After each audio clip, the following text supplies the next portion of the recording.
Now, a lot of people have asked me this question, whether I support the idea of minimum wage. And I'll be very honest with you, I do. And let me share with you the reason why. We all know what happened during the financial crisis. We know what are the sad pieces. We know that the banks overextended themselves, and when they went into trouble, governments came in like a knight in a white horse and started bailing them out. But what a lot of people do not realize, or they're not interested to know, or rather they know but they feel that there's no point in basically retelling it, is that there is another narrative that sits right underneath this story. It's a bit like an undercurrent, and it's going the opposite direction. And it's a story about how many poor people around the world, not only in Singapore, but I'm talking about all around the world. Because when we talk about the whole idea of minimum wage, what you must realize is that we're not talking about Singapore as much as we are talking about the whole entire idea of globalization.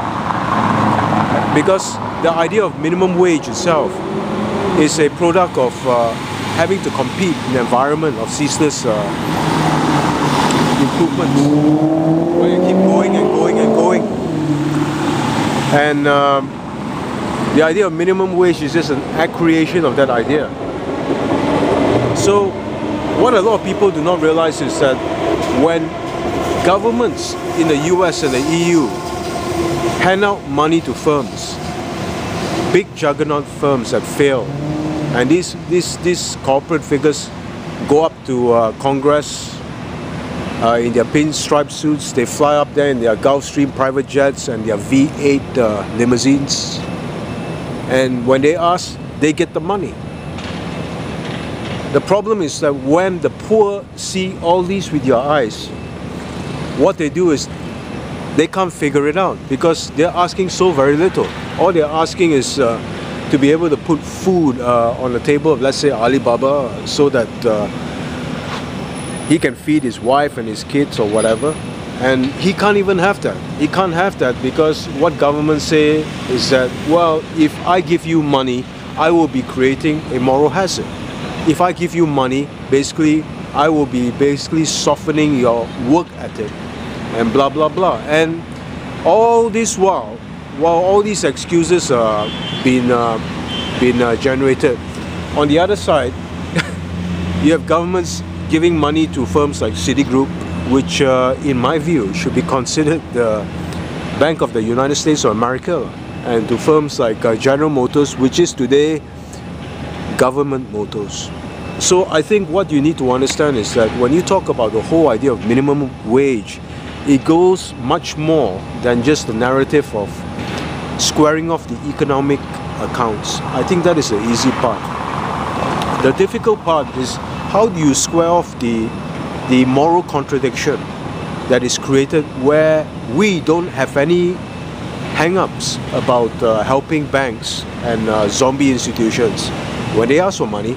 But when it comes to the small man on the street who has to support his kids, we tell him, hey, you're on your own, because you know, if I help you, basically it just doesn't make any sense to the demand and supply curve.